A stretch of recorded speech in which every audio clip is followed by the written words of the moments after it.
Jenderal tidur setiap hari. Anda harus melepaskan kepala Anda sendiri dan memegangnya di tangan Anda. Tanpa diduga, kepalaku menghilang hari itu. Maka ia segera menaiki kudanya dan pergi keluar kota untuk mencari.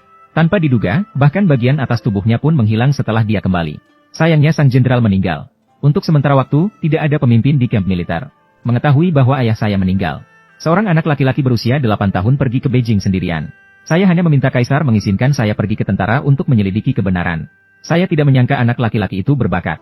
Di usianya yang masih muda, ia mengandalkan bakatnya yang luar biasa untuk membunuh musuh yang tak terhitung jumlahnya, dan memperoleh prestise tertentu di militer. Namun kebenaran tentang kematian ayahnya masih belum terungkap. Bertahun-tahun telah berlalu. Pria itu telah menjadi jenderal terkenal berwajah perak. Agar bisa lebih menyelidiki kebenaran di balik kematian ayahnya, dia memakai topeng saat dewasa. Kecuali kroni-kroninya, tidak ada yang tahu penampilan aslinya. Hanya karena beberapa hari yang lalu, jenderal wajah perak pernah menyelamatkan nyawanya. Kematian ayah mungkin terkait dengan persekongkolan di dalam dan di luar istana. Maka dengan sengaja menyebarkan berita bahwa jenderal wajah perak telah meninggal. Kemudian menikmati anggur dengan seksama di pemakaman. Memeriksa setiap orang yang hadir di pemakaman dengan teliti. Namun, sang istri melihat situasi. Langsung menamparnya. Li Xiao, dengarkan baik-baik. Aku, Sun Yansui, menceraikanmu. Hanya karena beberapa hari yang lalu, jenderal wajah perak pernah menyelamatkan nyawanya. Hanya dengan satu pandangan. Wanita itu diam-diam mencintai jenderal. Dia tidak akan membiarkan siapapun bersikap kasar di pemakaman idolanya. Setelah berkata begitu, wanita itu mengeluarkan surat cerai. Bahkan mengancam jika tidak setuju, dia akan pergi mengadukan ke kaisar. Tanpa dia sadari, jenderal besar wajah perak yang telah lama dia kagumi adalah suaminya yang merasa tidak berharga. Suaminya yang dihina menjadi tak berharga. Melihat kekejaman istri, seorang pria mengeluarkan pedang panjangnya dan berada di tengah salju. Dia menengadah dan minum keras dengan sedih. Biarkan salju yang berterbangan mewarnai rambut hitamnya. Setelah lagu selesai, pria itu menyimpan pedang panjangnya, mengeluh tentang dunia ini, bahwa tidak ada seorang pun yang bisa mengerti dirinya. Setelah berkata begitu, dia melemparkan topengnya, acak-acak dan melemparkannya ke tanah. Namun sebelum pria itu pergi, sang putri memperhatikan topeng di tanah. Apakah dia? Di istana, kaisar juga mendengar kabar kematian jenderal wajah perak. Dia sedih kehilangan seorang jenderal lagi di istana. Pada saat itu, seorang wanita masuk dengan tuduhan. Dia menuduh suaminya tidak hanya malas, bahkan tidak sopan di pemakaman jenderal wajah perak.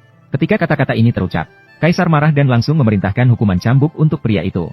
Dia segera memerintahkan hukuman cambuk untuk pria itu. Namun pada saat itu sang putri masuk. Dia menyampaikan puisi yang baru saja didengarnya di halaman kepada kaisar. Kemudian menjelaskan bahwa puisi ini dibuat oleh seorang pria. Dalam mabuk, menatap pedang di bawah lampu. Mimpi kembali, sangkakala terus berbunyi. 800 mil, panas di bawah panji. 50 senar, suara dari luar batas. Di medan pasir, musim gugur memanggil tentara. Ini adalah karya Li Sui untuk Xiao Yuan. Gigi adalah milik Ji Yuan, harimau berjalan. Ini adalah karya Ji. Ini adalah Ji. Puisi ini penuh semangat dan liar. Megah dan gagah. Bisa disebut sebagai karya suci dalam puisi. Meskipun hanya setengah bait, namun masih mampu membuat orang merasakannya. Suasana penuh semangat pahlawan terasa. Li Xiao membuat puisi ini untuk mengenang jenderal. Bagaimana mungkin orang seperti ini akan menghina jenderal? Langsung menuduh bahwa puisi ini dicuri oleh seorang pria. Dengan tingkat pendidikannya, tidak mungkin membuat puisi seperti ini. Melihat dua orang berdebat tentang puisi ini, kaisar pada saat itu juga tidak tahu siapa yang benar dan siapa yang salah. Mengingat bahwa besok adalah ujian tahunan. Jadi saya menyarankan agar laki-laki juga ikut berpartisipasi. Pada saat itu, apakah itu nyata atau palsu akan terungkap dengan jelas. Kedua wanita itu akhirnya berhenti. Keesokan harinya, pria itu pergi menghadiri ujian. Tidak disangka, begitu sampai di tempat, dia bertemu dengan istrinya. Dia benar-benar berani datang. Apa maksudmu? Menjiplak karya sajak orang lain. Itu adalah aib bagi seorang penulis. Hari ini pasti akan meminta maaf dengan mati. Bukan untuk menghadiri ujian. Kamu pergi saja agar tidak malu di sini. Pertunjukan suami istri. Asalkan kamu bersedia menandatangani surat pengunduran diri. Saya bisa tidak menyulitkanmu. Apakah kamu begitu yakin bahwa puisi yang aku tulis adalah hasil penjiplakan? Bukankah begitu? Mengapa harus banyak bicara padanya? Hari ini, sang raja pasti akan menjatuhkan hukuman pada dia karena menghina jenderal wajah perak. Pada saat itu, pertunanganmu juga bisa dibatalkan. Saat itulah putri datang. Mengetahui bahwa kedua wanita itu tidak menghormati pria. Dia segera menyatakan, kedatangannya kali ini adalah untuk mengagumi kehebatan pria. Kemudian dia memberikan nasihat. Kamu akan menyesali pilihanmu sekarang. Istrinya langsung terdiam karena marah. Ujian akan segera dimulai. Ujian kali ini akan menggunakan sistem undian. Pangeran yang memimpin dengan baik mengambil undian pertama. Kemudian mulai membuat puisi berdasarkan topik di undian.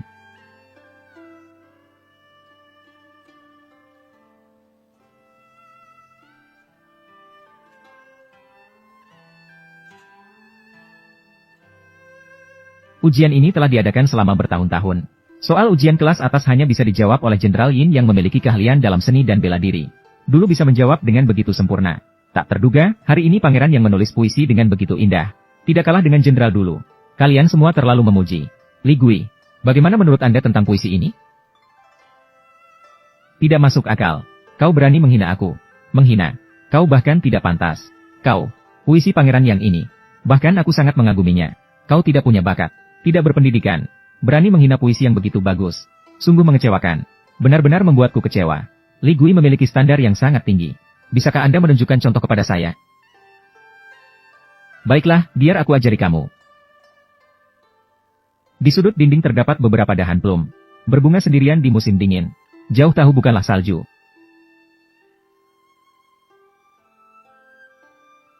Judul puisi, Plum. Datang. Puisi ini membandingkan diri dengan bunga plum yang dingin. Tangan yang angkuh mekar dengan udara dingin. Aroma yang harum itu semua adalah semangat yang kuat. Mengibaratkan diri dengan bunga plum. Aku memang tidak salah melihatmu. Benar-benar tidak tahu malu. Lagi-lagi menjiplak puisi bagus. Tidak menyembunyikan dari semua orang. Saya beruntung melihat Jenderal Wajah Perak sekali pada tahun itu. Dan mendengar langsung dia membuat puisi ini. Jadi puisi ini bukan karya Li Xiao sama sekali. Aku tidak peduli jika kamu menjiplak puisi orang lain. Tapi menjiplak puisi Jenderal Wajah Perak, kamu tidak boleh.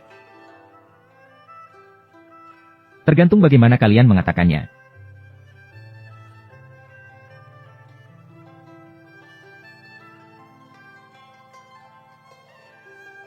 Li Xiao, jalannya Li. Harus dikatakan bahwa kamu beruntung. Atau malah sial. Ternyata kamu mendapat soal ujian tingkat atas. Tingkat atas. Gunakan. Setiap tahun, ujian akan menyertakan satu soal tingkat atas. Soal ini berasal dari orang bijaksana. Sulit seperti mencapai langit. Sampai saat ini, hanya ada satu orang yang menjawab soal tingkat atas ini. Jenderal Wajah Perak. Kalian tidak perlu merasa kasihan pada orang ini. Orang ini menjiplak karya orang lain. Mengganggu suasana di dunia sastra. Pasti seorang santo telah muncul. Hukuman baginya. Li Xiao, jika kamu merasa sulit, kamu bisa menyerah. Tidak perlu lagi, silakan berikan pertanyaan. Soal ini adalah soal berpasangan. Seperti yang dijelaskan oleh sastrawan besar Li Hong dari dinasti sebelumnya. Pasangan pertanyaan ini adalah gedung lukisan dan kaligrafi Deng Ning. Pasangan pertanyaan ini mencakup unsur emas, kayu, air, api, dan tanah. Dan memiliki makna tersirat. Tidak cocok sama sekali. Menurut laporan, ini adalah pasangan yang benar. Li Xiao, kamu kalah. Jika kamu benar-benar tidak menjiplak karya orang lain, dengan bakatmu, seharusnya kamu bisa menjawab. Hanya sekadar satu pasangan berpasangan. Aku, Li Xiao, bisa menjawabnya dalam sekejap. Kamu jawablah. Kabut menyelimuti pohon willow di kolam. Kabut menyelimuti pohon willow di kolam. Benar-benar cocok. Sempurna tanpa cacat. Bagaimana mungkin ini? Bagaimana mungkin dia bisa cocok? Kata-kata abadi yang kalian ucapkan. Di mataku. Hanya sebatas itu. Ternyata Li Xiao benar-benar berbakat. Saya sangat bersyukur. Jadi begitu. Membocorkan jawaban. Kalau tidak, bagaimana mungkin si kecil ini bisa menjawab? Itu salah. Ujian akan dilakukan dengan adil. Soal ujian sudah disegel sejak lama. Tidak ada yang bisa menyentuhnya. Orang lain tidak bisa menyentuhnya. Su Jie bermaksud bahwa aku curang dalam ujian. Tubuh yang dihormati. Hamba tidak berani berkata sembarangan. Tapi aku pasti akan melaporkan ini kepada Kaisar. Semuanya tergantung pada keputusan Kaisar. Li Xiao mencoba untuk curang dalam ujian. Kaisar, lihatlah dengan jelas. Li Xiao tidak hanya menipu sang putri dan mencoba untuk curang dalam ujian. Bahkan di depan semua orang. Menjiplak puisi Jenderal Wajah Perak. Yang Gongxi bisa memberikan kesaksian. Mohon Kaisar untuk menghukum Li Xiao. Hukuman harus tegas.